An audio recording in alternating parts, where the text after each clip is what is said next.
आखिर मंत्र की सिद्धि का रहस्य क्या है?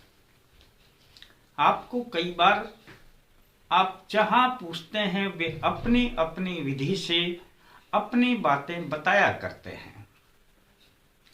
1.25 मंत्र करें, इतने मंत्र करें, इस प्रकार करें, बहुत सी बातें आपके सामने आती हैं। परंतु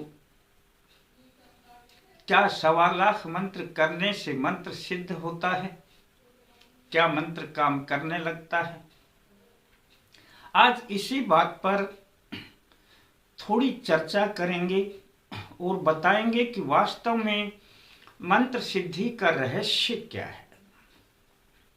मैं एक छोटे सी अपनी बात से प्रारंभ करता हूं। एक बच्चा पैदा हुआ कैरोलिना में, यानी कैरोलिना ये अमेरिका का एक राज्य है। उत्तरी कैरोलिना और दक्षिणी कैरोलिना ये दो अलग अलग राज्य हैं। उत्तरी कैरोलिना में एक बच्चे का जन्म होता है, नाम होता है उसका हेयरस्टोन। कम उम्र में ही उनके पिता का देहांत हो जाता है। उनकी मां उनकी देखभाल के लिए बाहर काम पर जाया करती हैं। उनका लालन पालन घर पर उनकी दादी अम्मा किया करती हैं। दोस्तों, दादी अम्मा जब उनके साथ में खेलती तो दादी अम्मा की और भी मित्र उनके पास आ जाया करती और अक्सर वे दक्षिणी अमेरिका के अपने संगीत यानी गीतों को गुनगुनाया करती। उनकी दादी अम्मा भी वृक्षों के बारे में, प्रकृति के बारे में मधुर मधुर बातें किया करती थी। बच्चा यह सुनकर बड़ा आनंदित हुआ करता था। दोस्तों,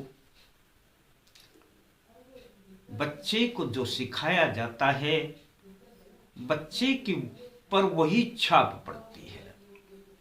और जब बच्चे के मन में संगीत अच्छी प्रकार उनका बैठ जाता है तो बच्चा मन में सोचता है कि वह भी संगीत में रुचि लेगा, संगीत सीखेगा, गीतों को बनाएगा और अपनी दादी के विचारधाराओं को अपने गीतों के माध्यम से पूरे देश में पहुंचाएगा।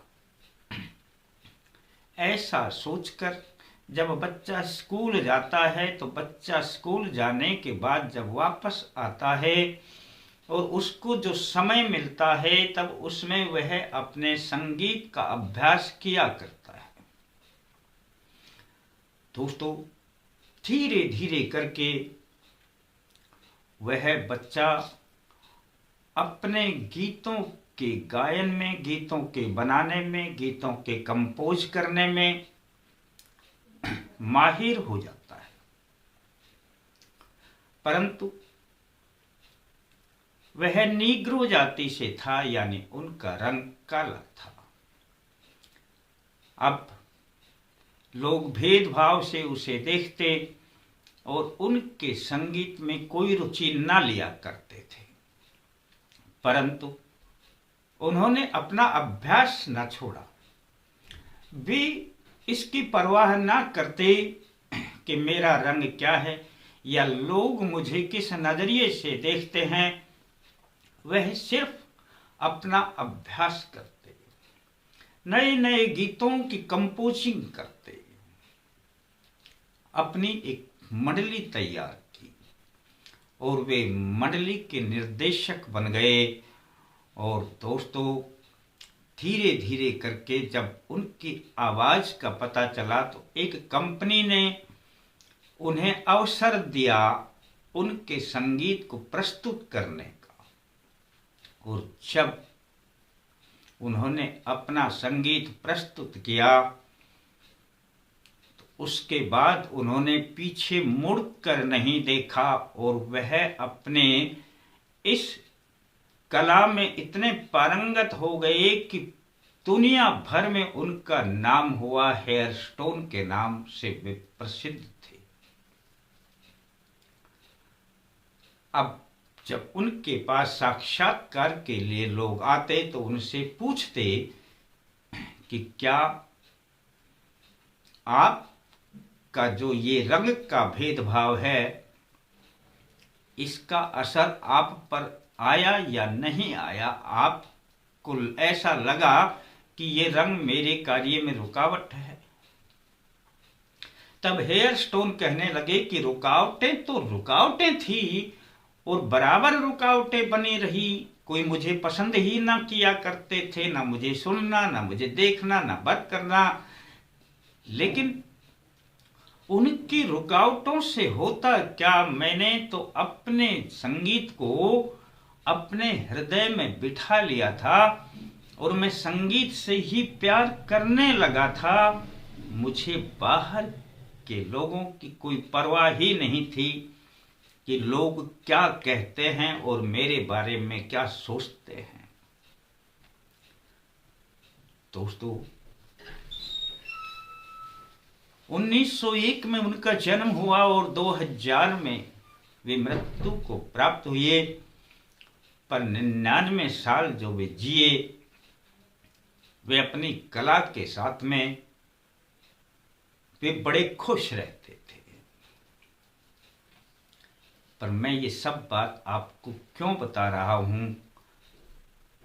मेरा विषय है मंत्र सिद्धि का रहस्य। आप कई बार पूछ लेते हैं जी मंत्र सिद्ध कितने दिन में हो जाता है।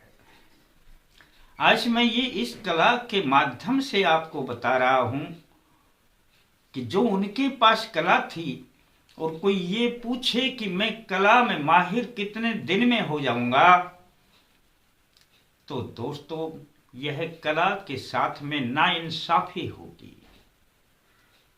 कला कभी दिन की गिनती नहीं किया करती है। यदि आपको बता दिया कि 41 दिन में मंत्र सिद्ध हो जाएगा और आप पढ़ते रहेंगे, आज 10 दिन हो गए, आज 20 दिन हो गए, आज 30 दिन हो गए, आप दिन की गिनती में रहेंगे, आप उसे हृदय से अपना नहीं पाएंगे, आप अपने मन से नहीं अपना पाएंगे और मंत्र सिद्ध नहीं होगा। मंत्र सिद्धि का रहस्य है दोस्तों कि मंत्र को अपने अंदर उतार लेना। मंत्र अब मेरे साथ ही रहेगा, मैं मंत्र से अलग नहीं रहूंगा।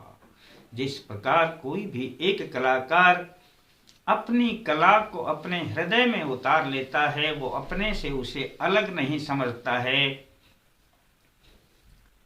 तब वह कला में माहिर होता है। वह कला का स्वयं भी आनंद लेता है और दूसरों को भी आनंद प्रदान करता है। किसी भी मंत्र को आप अपनाते हैं तो कभी ये ना देखें कि मैंने कितने मंत्र करने हैं, कितने दिन करने हैं। किसी भी मंत्र को अपना लेना, चाहे 10 मिनट 15 मिनट का, जिस प्रकार से रियाज हुआ करता है दोस्तों, कोई अपनी संगीत का रियाज करता है, इसी प्रकार से किसी भी मंत्र को लयबद्धता के साथ 10-15 मिनट ऐसे देना कि वह आपके जीवन का अंग बन जाए, वह आपके हृदय में लिप्त हो जाए, वह आपके मन में बैठ जाए, आपके श्वास श्वास में रम जाए। आपको वह मंत्र ऐसा लगे कि यह मंत्र ही मेरा सहारा है, ये मंत्र ही मेरा जीवन है, ये मंत्र ही परमेश्वर है, ये मंत्र ही मेरा सब कुछ है। आपको मंत्र की गिनती से कोई सरोकार नहीं, कितने दिन करेंगे इससे कोई सरोकार नहीं। जिस दिन आप इस रहस्य को जान जाएंगे दोस्तों, समझ लेना वह मंत्र आपका अपना मंत्र हो जाएगा। और उस मंत्र के साथ आप जब अब आगे बढ़ना शुरू करेंगे तो वह मंत्र बेहद इतने महत्वपूर्ण तरीके से काम करेगा कि आप सोच भी नहीं पाएंगे। लेकिन आप ये ना सोचना कि मुझे 2 महीना हो गया, 3 महीना हो गया। जब आप जी रहे हैं, जब आपको जीना है, रोजाना जीना है, तो रोजाना कर लेना अभ्यास। जिस प्रकार से एक संगीतकार का अपना अभ्यास होता है, उसी प्रकार से ये मंत्र का भी आपका एक अभ्यास होगा। मंत्र कोई भी हो, मंत्र चाहे छोटा हो बड़ा हो, कौन से देव का है इससे कोई फर्क नहीं पड़ेगा। किसी मंत्र को आपने अपना लिया और अपने जीवन का हिस्सा बना लिया तो समझ लेना दोस्तों, एक दिन वह मंत्र इतने चमत्कार दिखाएगा कि आप सोच नहीं पाएंगे। आशा करता हूं कि आप मेरी इस छोटी सी बात को समझ गए होंगे। और समझ गए तो दोस्तों इसे अपना करके देख लेना। कभी आप किसी से नहीं पूछेंगे कि मंत्र सिद्ध कैसे होता है, और आपका मंत्र स्वयं सिद्ध होगा। अच्छा लगता है किसी को बता देना, एक काम तो जरूर कर लेना। वह प्रेमी जो नए वीडियो को देख रहे हैं, सब्सक्राइब करके घंटी का बटन दबा देना, और आल लिखा है तो आल दबा देना, लाइक कर देना। फिर मिलते हैं दोस्तों नए अंक के साथ। तब तक के लिए जय माता दी।